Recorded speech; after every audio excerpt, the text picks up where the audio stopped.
రాష్ట్ర వ్యాప్తంగా పెండింగ్లో ఉన్న ఫీజు రీయింబర్స్మెంట్ స్కాలర్షిప్ 7,000 కోట్లు పెండింగ్లో ఉంది సార్. దానివల్ల కాలేజీ యాజమాన్యాలు విద్యార్థులకు ఇబ్బంది పెడితే విద్యార్థుల తల్లిదండ్రులకు ఇబ్బంది పెట్టాల్సిన పరిస్థితి వస్తుంది.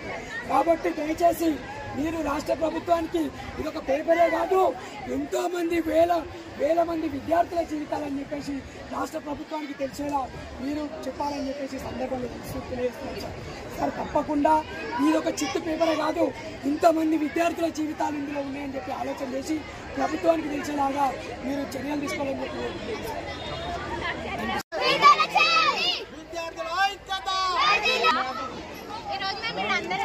ఎందుకు ర్యాలీ చేస్తున్నామంటే మాకు స్కాలర్షిప్లు రావట్లేదు. ఇప్పుడు కాదు, మేము డిగ్రీ ఫైనల్ ఇయర్, ఇప్పుడు ఫస్ట్ ఇయర్ నుంచి మాకు స్కాలర్షిప్లు రావట్లేదు. మేము చాలా ఇబ్బంది పడుతున్నాం, మా పేరెంట్స్ కూడా చాలా ఇబ్బంది పడుతున్నారు ఫీజెస్ కట్టడానికి.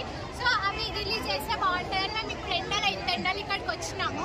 ఇది final year, first year second year కూడా మాకు రాలేము, అందుకే ర్యాలీ చేస్తున్నాం. ఈరోజు ఆర్ కృష్ణయ్య గారి మా రాష్ట్ర బీసీ సంఘం జాతీయ అధ్యక్షులు మాజీ పార్లమెంట్ సభ్యులు ఆర్ కృష్ణయ్య గారి పిలుపు మేరకు, మరి అలాగే రాష్ట్ర అధ్యక్షులు వేముల రామకృష్ణ గారి ఆదేశాల మేరకు ఈరోజు సదాశివపేట ఎంఆర్ఓ ఆఫీస్ ముట్టడి కార్యక్రమం నిర్వహించడం జరిగింది. ఇది ఏంటంటే ఈరోజు తెలంగాణ రాష్ట్ర వ్యాప్తంగా 7,000 కోట్లు ఫీజు రీయింబర్స్మెంట్ స్కాలర్షిప్లు విద్యార్థులది పెండింగ్లో ఉండడం వల్ల తీవ్ర ఇబ్బందులు పడుతున్న పరిస్థితి ఈరోజు విద్యార్థులు తెలంగాణ రాష్ట్రంలో ఉన్నది. మరి అలాగే ఇప్పుడు కలెక్టరేట్ భవనాలు నిర్మించడానికి, ఎమ్మెల్యే భవనాలు నిర్మించడానికి, మూసీ ప్రక్షాళన కోసం 1,50,000 కోట్లు ఎవరు డిమాండ్ చేస్తే మీరు ఇవన్నీ ఏర్పాటు చేస్తున్నారని చెప్పేసి ఈ సందర్భంగా రాష్ట్ర ప్రభుత్వానికి మేము అడుగుతున్నాం.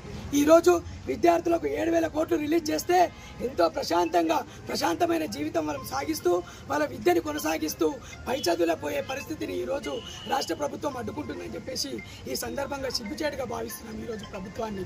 ఈరోజు ఒకటి కోరుతున్నాం, మరి ఇప్పుడు పెండింగ్లో ఉన్న ఫీజు రీయింబర్స్మెంట్ స్కాలర్షిప్ రిలీజ్ చేయకుండా పోతే ఈరోజు కేవలం విద్యార్థులతోటే పోరాటాలు చేయాల్సిన పరిస్థితి వచ్చింది.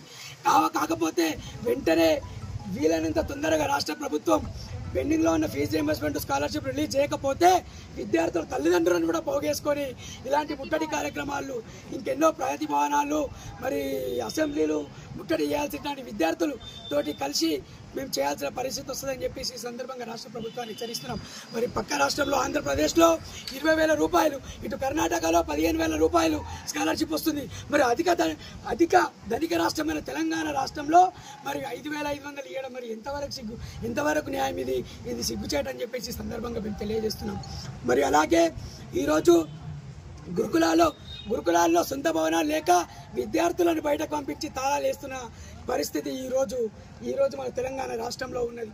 ఈరోజు ఒకటి కోరుతున్నాం, అలుపెరగని పోరాటాలు 4 సంవత్సరాలు ఆర్ కృష్ణయ్య గారు పోరాడితే ఈరోజు 40% మెచ్చార్జీలు, హాస్టల్ మెచ్చార్జ్ పెండింగ్లో ఉన్న ఫీజు రీయింబర్స్మెంట్ స్కాలర్షిప్ రిలీజ్ చేయాలి.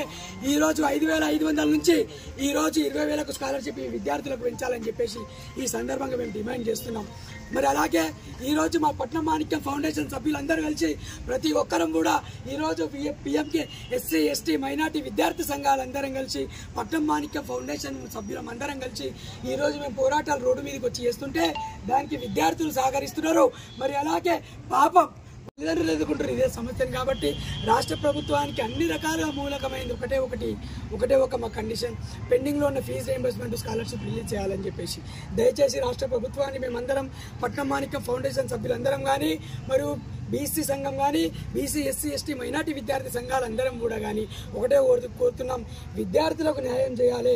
విద్యార్థులకు న్యాయం చేసి, విద్యార్థుల తల్లిదండ్రులకు న్యాయం చేసి, నేటి బాలలే రేపటి పౌరులన్న మాటని దృష్టిలో పెట్టుకొని, రాష్ట్ర ప్రభుత్వం దృష్టిలో పెట్టుకొని విద్యార్థులకు న్యాయం చేయాలని చెప్పి సందర్భంగా తెలియజేస్తూ ముగించుకుంటున్నాను. ఇక్కడికి వచ్చినటువంటి విలేకరులందరికీ, విద్యార్థులందరికీ, కళాశాల యాజమాన్యాలందరికీ, పత్రికా media, electronic media, print media సోదరులందరికీ కూడా ప్రత్యేక ధన్యవాదాలు తెలియజేస్తూ ముగించుకుంటున్నాను.